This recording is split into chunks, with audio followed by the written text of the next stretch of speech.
Hello gamers, I've been feeling compelled to talk through my experiences returning to World of Warcraft after quite a while. Quite a lot to go over, quite a lot of thoughts. So this is completely unscripted, I've just got some basic notes, but hey, I thought I'll have a glass of Malbec and go into some of my thoughts about being a returning player in World of Warcraft.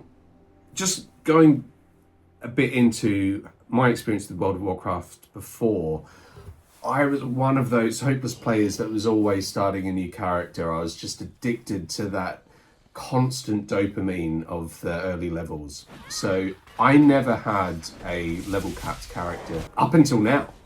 This is literally my first.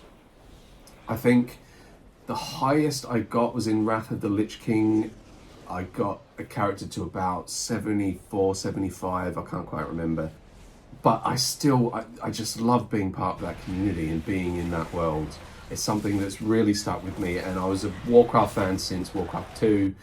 For me, Warcraft 3 is a story I love so much that if I was to have kids, like, I would want to share that story with them in the same way as The Hobbit or Charlie and the Chocolate Factory or the Narnia Chronicles. I just love that story so much. And those early days of WoW, the way that it felt like a direct sequel to that, it was so exciting to explore that from the boots of one character.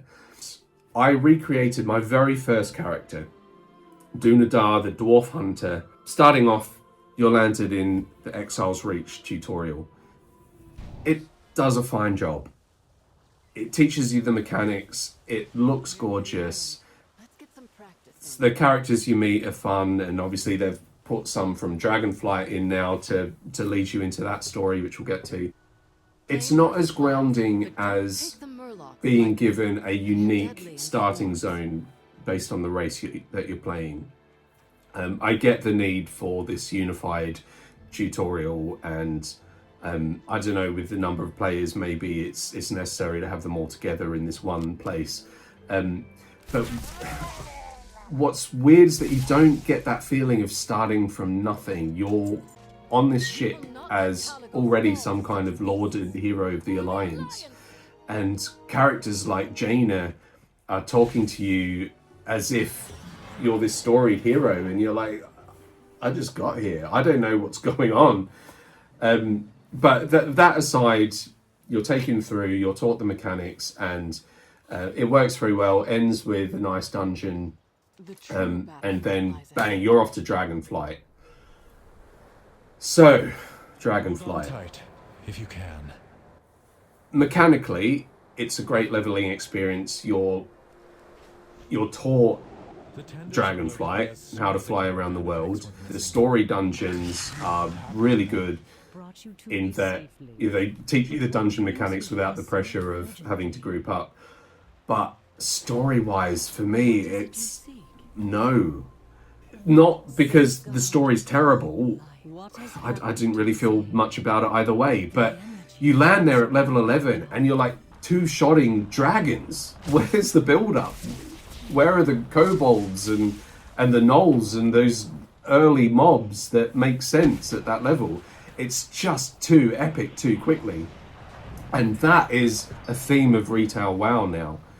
Playing through Dragonflight, as I said, it's fine. I don't know if anyone would feel particularly compelled by it from a kind of story level, because it's just too hard to relate to, in my opinion. But it looks epic, it's fun to play, and then you go into the World Soul Saga, this current trilogy of expansions, of which we're up to the second, which is Midnight. The recommended path is this kind of summary version of The World Within. Playing through that, again, mechanically, it was fun, it looked really cool. I had no idea what was going on. I tried to keep up by wikiing the characters that I was talking to, but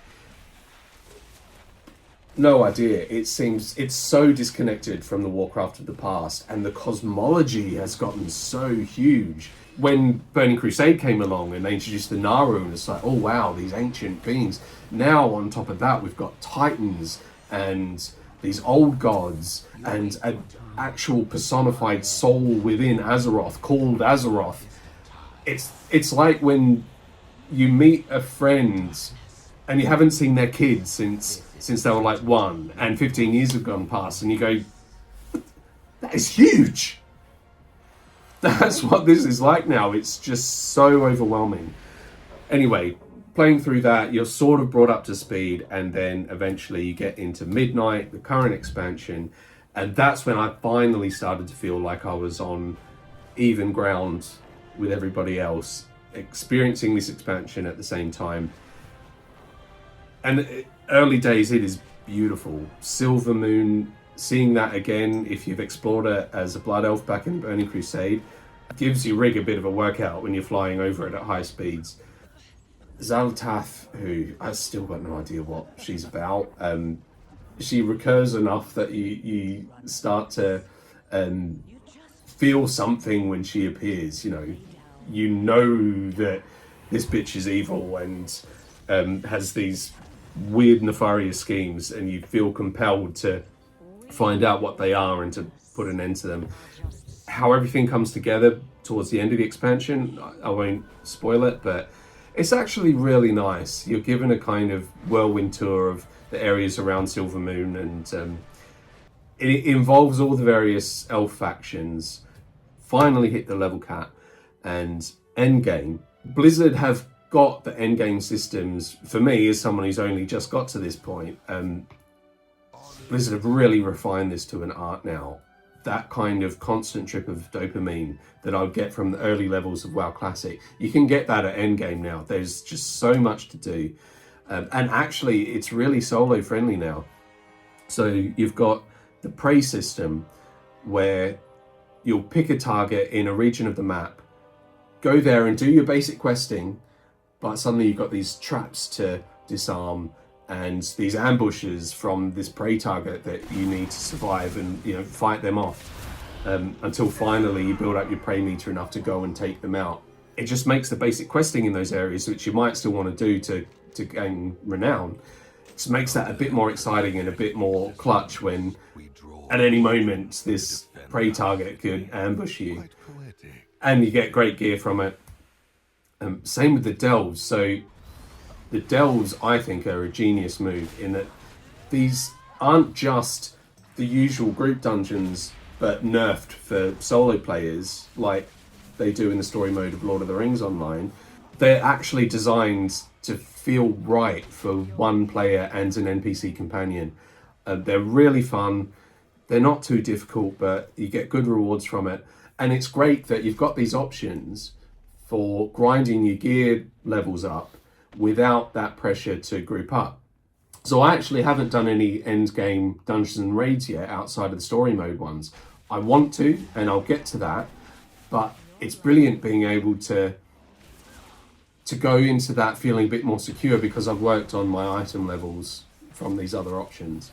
So here I am, finally. Everyone says the game starts at end game. I hate when people say that. Miss me with that, because it doesn't.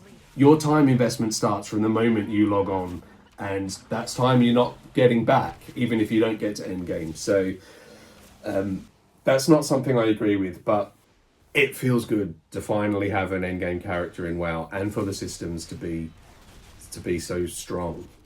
It kind of feels more like Diablo or something like that with these seasonal gear grind systems.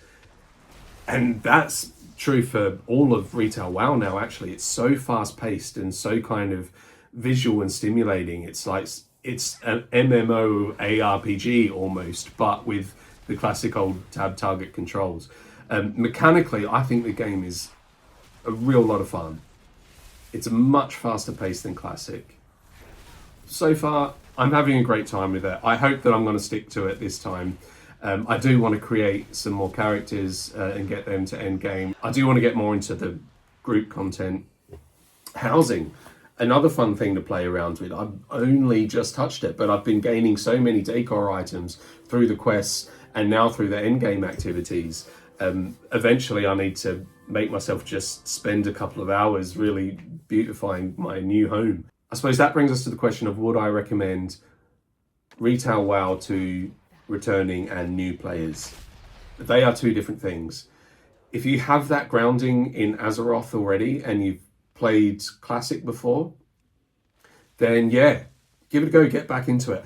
I personally wish that I'd started with the World Within at the beginning of the World Soul Saga. I think a lot of things would make more sense and I'd probably be a bit more emotionally connected to the story if I'd done that.